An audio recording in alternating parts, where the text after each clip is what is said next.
Indo-Canadian Hindus, you have repudiated your allegiance to Canada and Canadian Constitution. Your destination is India. Leave Canada, go to India. Deep state ने भारत के खिलाफ एक युद्ध का ऐलान कर दिया है। तो क्या भारत चुपचाप बैठा रहेगा? क्योंकि यह युद्ध 2024-2029 तक चलता रहेगा। तो क्या होगी भारत की रणनीति? Mr. Trudeau, I think, has made a huge mistake. He has made allegations in a manner which he hasn't been able to back. There's two possibilities here. Either he was shooting from the hip and he doesn't have the evidence to support the accusations he made against the Indian government, or there is something there, in which case he needs to explain why his government was sheltering a terrorist with blood on it. Hello friends, नमस्कार, सत श्री अकाल। मैं हूं commander Sandeep Dhawan. Welcome to insightful knowledge. आज हम बात करेंगे एक बहुत ही महत्वपूर्ण मुद्दे की, और उसका नाम है 2024 के जो जनरल इलेक्शंस हैं वो आने वाले हैं। लेकिन भारत इससे पहले कि उन इलेक्शंस की तैयारी करना शुरू करे, डीप स्टेट जो कि वेस्ट में है, एक वो खेमा होगा और दूसरा खेमा है चाइना पाकिस्तान नेक्सस। इन्होंने उसकी तैयारी शुरू कर दी है। और अगर आप गौर करें तो मई 2023 में कर्नाटका के इलेक्शंस हुए थे, और वहां पे जो रिजल्ट्स आए थे वो आज की जो रूलिंग पार्टी है सेंटर में बीजेपी, उसके खिलाफ गए थे। अब आप गौर करें कि विदेशी जो न्यूज़पेपर्स हैं, मैगजीन्स हैं, उन्होंने कैसे उसको प्रोजेक्ट किया। एक बहुत मजेदार बात है, और उसके ऊपर कैसी कैसी हेडलाइंस आई, ये भी गौर तलब करने वाली बात है।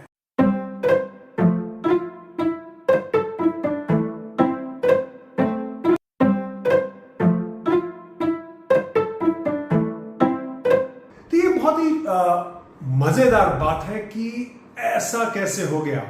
क्या हमने कभी एरिज़ोना स्टेट के इलेक्शंस की बात की है, या हमने कभी मिडिल ईस्ट के किसी एक कंट्री के एक छोटे से सेक्शन की बात की है? नहीं की। लेकिन जैसे ही बीजेपी की ये हार हुई, पूरे विश्व में इस तरह की हेडलाइंस आने लगी। ये एक बहुत चिंता का विषय भी बन रहा है, क्योंकि अगर आप गौर करें तो आपने सोचा होगा कि अरे ये कनाडा को एकदम से क्या हो गया, वहां पे ये हड़कंप कैसे मच गया, एक टेररिस्ट के मर्डर पे उन्होंने भारत के ऊपर ऐसा इल्जाम कैसे लगा दिया।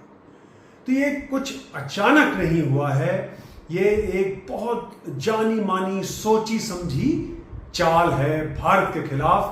क्योंकि ये अभी से शुरू नहीं हुए हैं। अगर आप पिछले दिनों गौर करें तो सीए के जो प्रोटेस्ट हुए थे, उसके बाद जो फार्मर्स प्रोटेस्ट हुए थे, इन सब में विदेशी शक्तियों के हाथ की बहुत ज्यादा गुंजाइश थी, और उस पर बहुत ज्यादा पैसा लगा हुआ था। तो आज हम बात करेंगे कि भाई ये इससे 2024 और 2029 के जो इलेक्शंस है उससे क्या मतलब है। जी हाँ, उसका मतलब है क्योंकि विदेश की जो शक्तियां हैं वो दो मुद्दों पे भारत के खिलाफ खड़ी हैं। उसमें से एक है वेस्टर्न खेमा, जो कि भारत को आगे तो बढ़ाना चाहता है, लेकिन अपने ठेंगे के नीचे, under their thumb. And we had a pretty strong response to how we see our relationship with India. It's indispensable. दूसरा खेमा है चीन और पाकिस्तान का, जो कि बिल्कुल नहीं चाहते कि भारत किसी तरह से प्रोग्रेस करे। तो ये दो खेमे हैं, और ये हर तरीके से भारत के 2024 और उसके बाद 2029 इलेक्शंस में कि वो अपने एजेंट्स को या अपने जो उनके पसंदीदा लोग हैं उनको पुश करने की कोशिश करें। दोस्तों, इससे पहले कि मैं ये वीडियो शुरू करूं, मैं आपको बता दूं, This video is only in national interest and not against, in favor of any party, caste, creed, region or religion. तो ये कैसे अप्रोच लेंगे ये दोनों खेमे, इनके बारे में बात करते हैं। जो वेस्टर्न डीप स्टेट है ये कैसे अपना मामला आगे बढ़ाती है।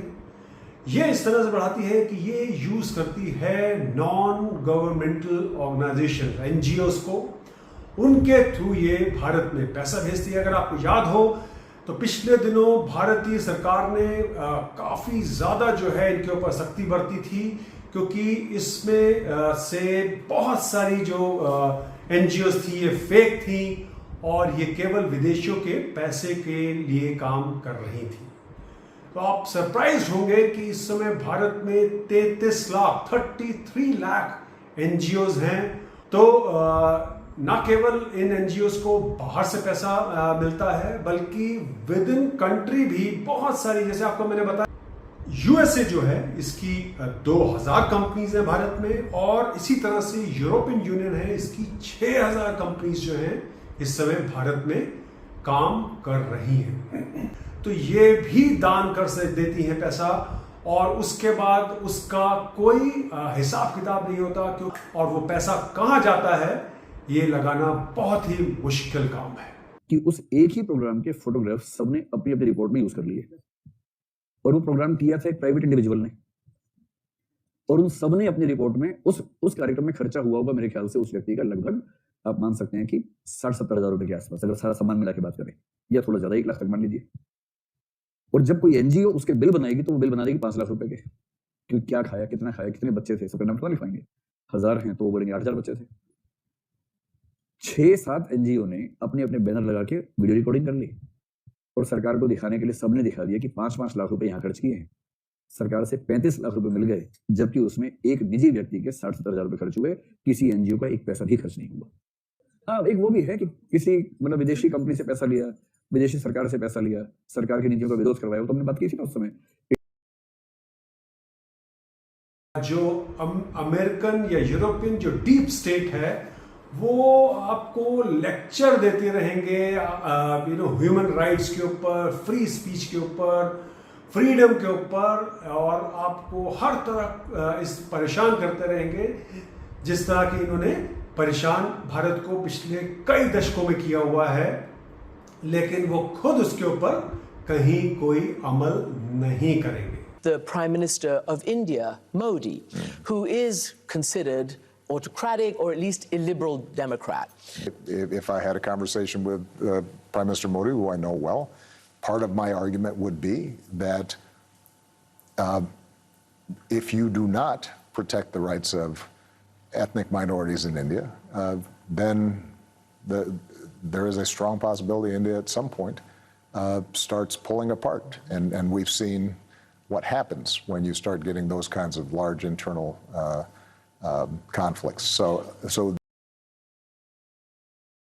अब जैसे आपको मैं एक उदाहरण देता हूं कि एक फिनिश ग्रीन लीग पॉलिटिशियन है जो कि वहां की ईयू पार्लियामेंट की मेंबर भी हैं। उनका नाम है एल्वीना अलामेत्सा। ये भारत आई थी पिछले दिनों, और इन्होंने बहुत सारी एनजीओ से मीटिंग की, बहुत सारी ऐसी एनजीओ से भी मीटिंग की जो कि भारत में बैन हो चुकी हैं, और इसके बाद जाके इन्होंने दी लंदन स्टोरी करके एक थिंक टैंक ऑर्गेनाइजेशन है जो कि भारतीय मूल के लोग यूरोप में चलाते हैं, उसके साथ मिलकर इन्होंने भारत के खिलाफ बहुत ज्यादा प्रोपेगेंडा किया। तो ये एक बहुत जानी मानी चाल है, और अगर बात ना बने ऐसे तो ये फिर अपने डिप्लोमेट्स और एमिस्ट्रीज को आपके ऊपर छोड़ देंगे। जैसे कि पिछले दिनों यूएसए के जो एम्बेसडर थे डोनाल्ड ब्लूम पाकिस्तान में, ये 3 दिन की यात्रा पे पाकिस्तान ऑक्यूपाइड कश्मीर निकल लिए। वहां पे इन्होंने बहुत फोटो ऑप किए, और ये पाकिस्तान ऑक्यूपाइड कश्मीर को आज़ाद कश्मीर बार बार लगातार बुलाते रहे अपने हर स्टेटमेंट में, जो कि एक जानी मानी चाल थी डीप स्टेट यूएसए की।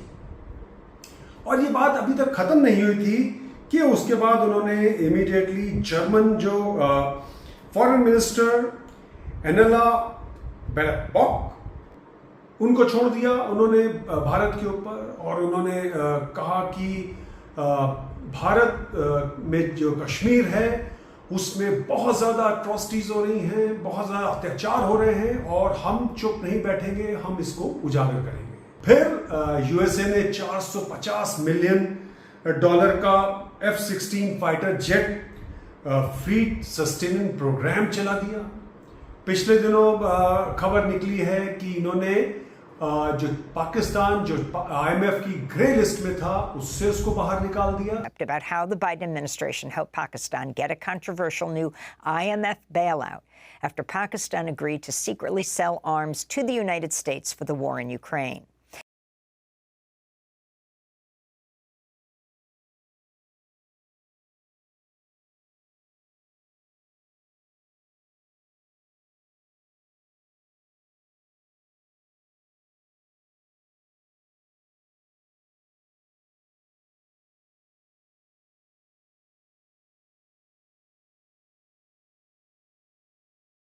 चाहे वो चीन हो और चाहे वो वेस्टर्न डीप स्टेट हो, ये नाराज इसलिए रहते हैं कि अगर आप उनकी बात नहीं मानेंगे, उनकी लाइन को टोन नहीं करेंगे, कि भारत उनके कंट्रोल में आने वाला नहीं है। तो इसके लिए क्या चाहिए उनको चाहिए लीडरशिप चेंज। जो वेस्टर्न डीप स्टेट है ये आपको हर तरीके से घेरेंगे। उसमें हैं उनके पब्लिकेशंस और मीडिया आउटलेट्स जैसे Washington post, New York times, the times, BBC, wall street journal, the guardian, और इस तरह के बहुत सारे तरीके। साथ साथ ये यूज करेंगे हर तरह के इलेक्ट्रॉनिक मीडिया को आपको परेशान करने के लिए, आपको बैड लाइट पे दिखाने के लिए कि ये एक देश है जहां पे फ्रीडम ऑफ स्पीच नहीं है, जहां डेमोक्रेसी खतरे में है, जहां पे माइनॉरिटीज खतरे में है, जहां पे जेनोसाइड हो रहा है माइनॉरिटीज का। वो ऐसा समा बांधेंगे अपने पूरे इस मीडिया ब्लिट्जक्रिग का कि आपको लगेगा कि भारत में इस समय त्राहिमाम हो गया है। स्पेशली जो माइनॉरिटीज हैं वो घर छोड़ छोड़ के, देश छोड़ छोड़ के भाग रही है। और दुख की बात है कि इसमें बहुत सारे भारतीय भी उनका साथ देते हैं। और अब जैसे ही G20 का समिट जो बहुत ही सक्सेसफुल तरीके से भारत ने खत्म किया, तो यहाँ पे पक्का ऐसी कुछ बातें हुई होंगी जिसमें कहा गया होगा कि आप रशिया का साथ छोड़ें, उसकी बुराई करें, और जिस तरह से भारत ने सबको साथ लेके एक स्टेटमेंट दिलवाया जिसमें जो टोन डाउन किया गया था पूरा रशिया के खिलाफ जो स्टेटमेंट था, उससे वेस्टर्न डीप स्टेट बहुत ज्यादा खुश नहीं था। इसीलिए जैसे ही कनाडा के जो प्राइम मिनिस्टर थे वो वापस गए, और Canadian security agencies have been actively pursuing credible allegations of a potential link between agents of the government of India and the killing of a Canadian citizen, Hardeep Singh Nijjar. और आपको मैं बता दूं कि जो अमेरिकन डीप स्टेट है ये इस बात को लेके आगे बढ़ रही है, जो इंडिया एज ए कॉम्पिटिटर। तो पिछले दिनों बहुत सारे न्यूज आर्टिकल्स, न्यूज रिपोर्ट्स आई जिसमें कहा गया कि भाई अगर आप भारत का साथ देंगे तो भारत आपको कुछ समय में चुनौती देगा। India keen to make sure it protects its ability to take its own decisions on every kind of question. Social media को यूज करके एक इलेक्शन को चेंज किया जा सकता है, लेकिन इससे भी खतरनाक जो चीज आ रही है वो है डीप फेक। आप ये जो डीप फेक वीडियो है ये है मॉर्गन फ्रीमैन का, इसको देखिए। I am not Morgan Freeman, and what you see is not real. Well, at least in contemporary terms it is not. What if I were to tell you that I am not even a human being? और सोचिए कि अगर भारत के किसी नेता का, राजनायक का ऐसा वीडियो बना दिया जाए तो क्या तहलका हो जाएगा। और जो लोग नहीं जानते हैं ज़्यादा सोशल मीडिया के बारे में या कंप्यूटर्स कैसे काम करते हैं आजकल या आर्टिफिशियल इंटेलिजेंस, वो इस बात को नहीं समझ पाएंगे और उसको सच मान बैठेंगे। वेस्टर्न पावर के लिए मैंने उनकी जो डीप स्टेट है उसके बारे में 1 स्टेप फॉरवर्ड 2 स्टेप बैकवर्ड इसलिए कहा क्योंकि अगर आप देखें तो 2000 से भारत का यूएसए के साथ और वेस्ट के साथ जो है संबंध काफी अच्छे होने लग गए थे जब प्रेसिडेंट बिल क्लिंटन भारत आए थे।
लेकिन बात कभी भी आगे नहीं बढ़ी क्योंकि डीप स्टेट को पता था कि इस तरह की टेक्नोलॉजी का ट्रांसफर भारत के साथ हो जाएगा तो भारत बहुत आगे निकल जाएगा और भारत जो अपनी एक इंडिपेंडेंट सोच रखता है उसको उनको कंट्रोल करना मुश्किल हो जाएगा।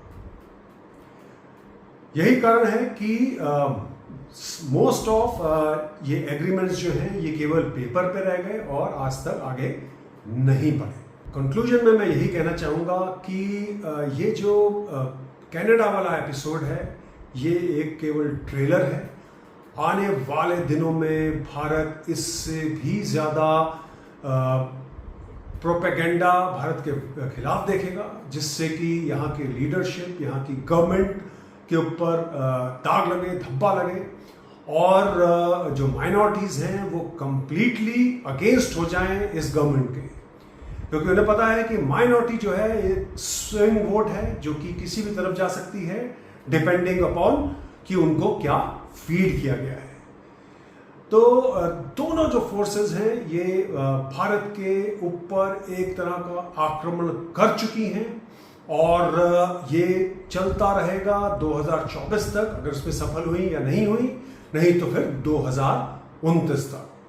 तो भारत को बहुत सजग रहना है, भारतीय एजेंसीज को बहुत सजग रहना है और भारतीय जनता को अपने आंख और कान खुले रखने हैं और ऐसा निर्णय लेना है जो कि उनको कोई बहला के बरगला के ना रह रहा हो, क्योंकि आपको इस समय सोशल मीडिया पे, इलेक्ट्रॉनिक मीडिया पे बहुत ज़्यादा बॉम्बार्डमेंट किया जाएगा विद फेक न्यूज़ और प्रोपेगेंडा के, जो कि चीन से आ रहा होगा और जो कि वेस्ट की डीप स्टेट से आ रहा होगा।